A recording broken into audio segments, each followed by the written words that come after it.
आप देख रहे हैं इंडिया टाउन न्यूज, भारत की बात। नमस्कार, स्वागत है आपका दुर्ग भिलाई पावर हाउस की खबरों में और मैं हूं आपके साथ सुधीर मिश्रा। तो चलिए बुलेटिन की शुरुआत करते हैं, लेकिन उससे पहले एक नजर आज की हेडलाइंस पर। हज यात्रियों का भिलाई में सम्मान, सेक्टर 6 में हाजियों को दी गई विदाई, मुबारकबाद और सुरक्षित यात्रा की दुआ।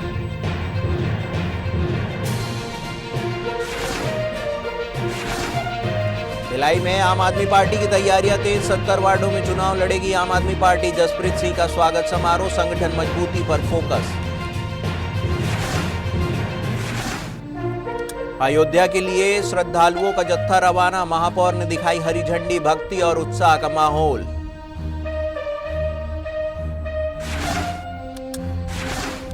दुर्ग के विकास पर नेताओं की अहम चर्चा, अरुण वोरा की रमन सिंह से सौजन्य भेंट, लंबित परियोजनाओं को शीघ्र पूरा करने की मांग।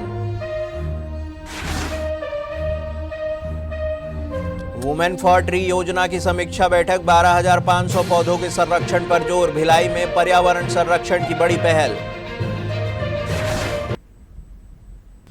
भिलाई में आम आदमी पार्टी ने निगम चुनाव को लेकर अपनी तैयारियां तेज कर दी है। जिला दुर्ग के पचरीपारा स्थित पार्टी कार्यालय में आयोजित एक विशेष कार्यक्रम में नवनियुक्त जिला कार्यकारी अध्यक्ष जसप्रीत सिंह का स्वागत और अभिनंदन किया गया। इस मौके पर कार्यकर्ताओं ने आतिशबाजी की और मिठाइयां बांटकर खुशी जाहिर की। कार्यक्रम के दौरान स्वागत समारोह के साथ साथ आगामी भिलाई नगर निगम चुनाव को लेकर एक अहम रणनीतिक बैठक भी आयोजित की गई। बैठक में संगठन को मजबूत करने और वार्ड स्तर पर विस्तार की रणनीति पर विस्तार से चर्चा हुई। पार्टी के वरिष्ठ नेताओं और चुनाव प्रभारियों ने साफ किया है कि आम आदमी पार्टी भिलाई के सभी 70 वार्डों में पूरी ताकत के साथ चुनाव मैदान में उतरेगी। इस दौरान सभी पदाधिकारियों और कार्यकर्ताओं ने एकजुट होकर चुनाव में जीत हासिल करने का संकल्प लिया। दुर्ग नगर पालिक निगम में 131वें संविधान संशोधन नारी शक्ति वंदन अधिनियम 2023 को लेकर विशेष सामान्य सभा का आयोजन किया गया। नगरीय प्रशासन एवं विकास विभाग छत्तीसगढ़ शासन के निर्देशानुसार यह बैठक निगम परिसर स्थित मोतीलाल वोरा सभागार में संपन्न हुई। सभा की अध्यक्षता निगम सभापति श्याम शर्मा ने की। बैठक में उपस्थित जनप्रतिनिधियों ने नारी शक्ति वंदन अधिनियम 2023 के विभिन्न पहलुओं पर विस्तार से चर्चा की। इस दौरान महिलाओं को राजनीतिक एवं सामाजिक क्षेत्रों में अधिक अवसर देने और उनकी भागीदारी सुनिश्चित करने पर विशेष जोर दिया गया। विस्तृत विचार विमर्श के बाद विशेष सामान्य सभा में बहुमत से इस प्रस्ताव को पारित किया गया। इससे महिला सशक्तिकरण और समावेश विकास की दिशा में एक महत्वपूर्ण कदम माना जा रहा है। इस अवसर पर महापौर ने कहा है कि यह अधिनियम महिलाओं को सशक्त बनाने, निर्णय प्रक्रिया में उनकी भागीदारी सुनिश्चित करने और समाज में उनकी भूमिका को मजबूत करने की ऐतिहासिक पहल है। उन्होंने कहा कि इससे राजनीतिक प्रतिनिधित्व में महिलाओं को उचित स्थान मिलेगा और समानता को भी बढ़ावा मिलेगा।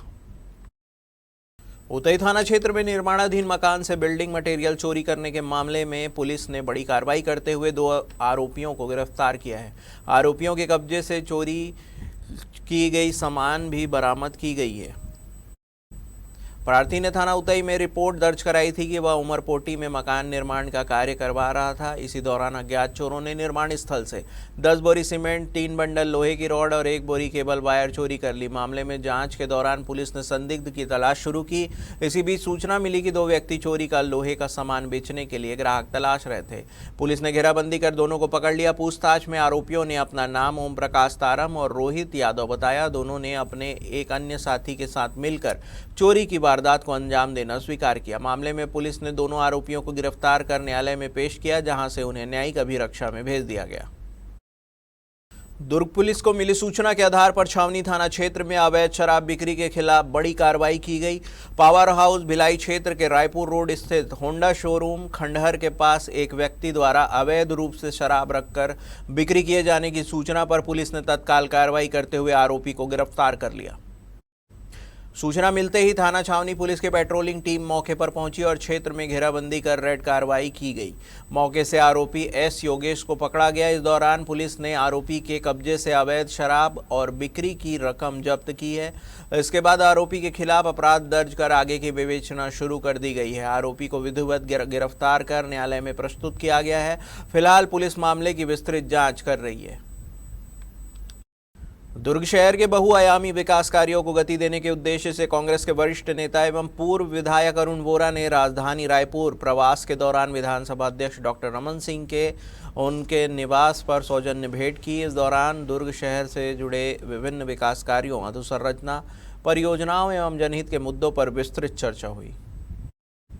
मुलाकात के दौरान शहर की लंबित परियोजनाओं को शीघ्र पूर्ण करवाने का मुद्दा प्रमुखता से उठाया गया। अरुण वोरा ने कहा कि दुर्ग के समग्र विकास के लिए राज्य स्तर पर बेहतर समन्वयन और तत्काल निर्णय बेहद जरूरी है। इसी कड़ी में उन्होंने छत्तीसगढ़ के राज्यपाल रामेंडेका से भी शिष्टाचार भेंट की। इस दौरान उन्होंने दुर्ग जिले की वर्तमान स्थिति, नागरिक समस्याओं और विकास योजनाओं को लेकर एक विस्तृत ज्ञापन सौंपा। वोरा ने बताया कि दुर्ग की जन समस्याओं, विशेषकर बिजली व्यवस्था, शहरी सुविधाओं और लंबित विकास कार्यों को लेकर वे जल्द ही मुख्यमंत्री विष्णुदेव साय से भी मुलाकात करेंगे।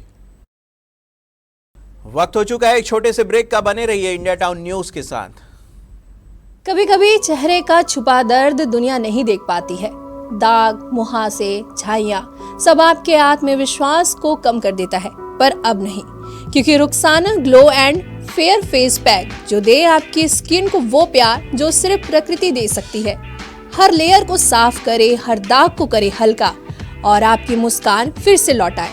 Because you deserve to glow naturally.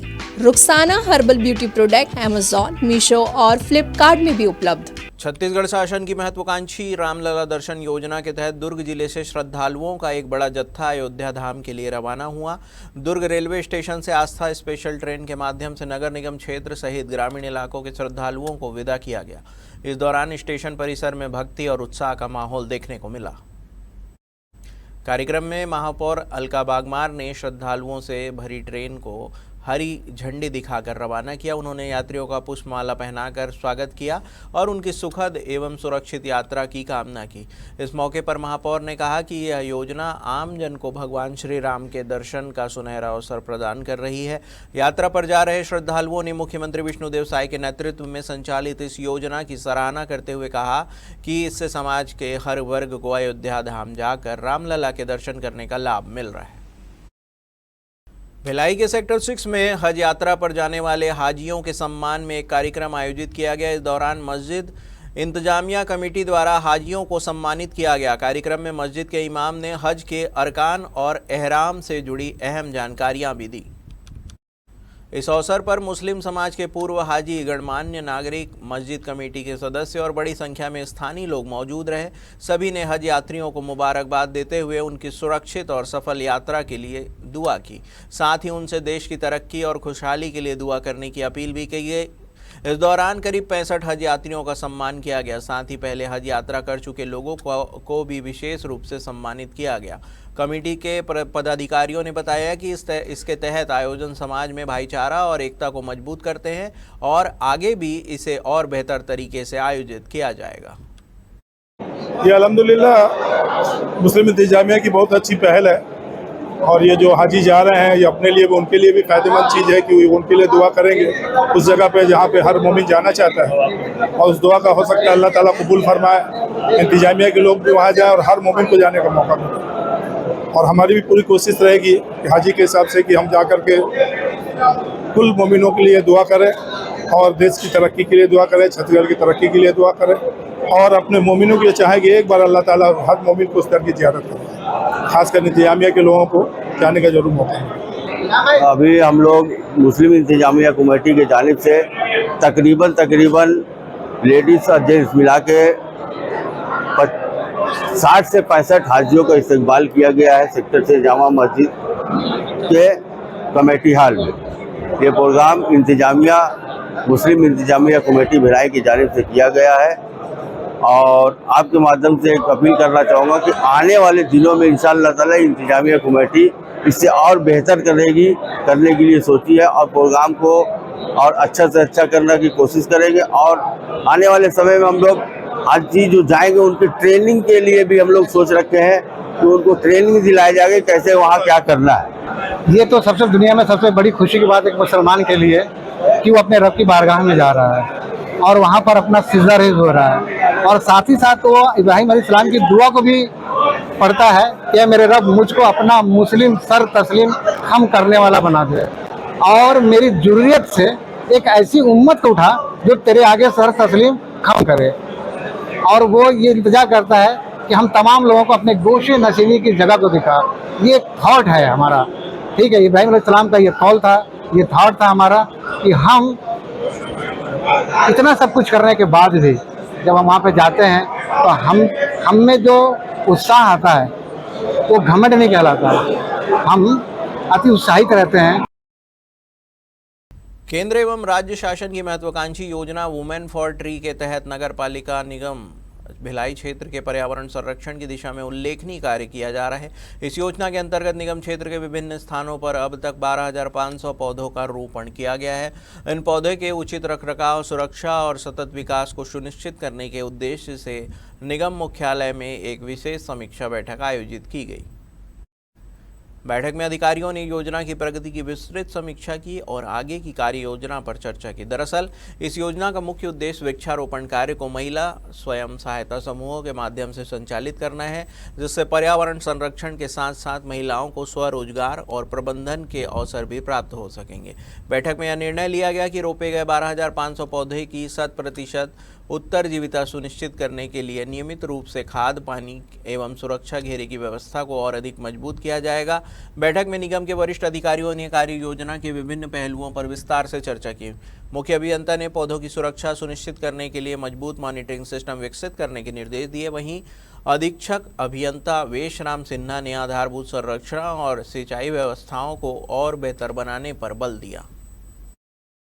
Bhilai के सूर्या विहार कॉलोनी स्थित सूर्या सदन में बंगाली नव वर्ष पोइला बैसाख के अवसर पर पारंपरिक सांस्कृतिक कार्यक्रम उच्छ्वास का आयोजन किया गया। आपको बता दें कि यह कार्यक्रम पिछले 16 वर्षों से लगातार आयोजित हो रहा है और इस वर्ष भी इसे भव्य तरीके से मनाया गया।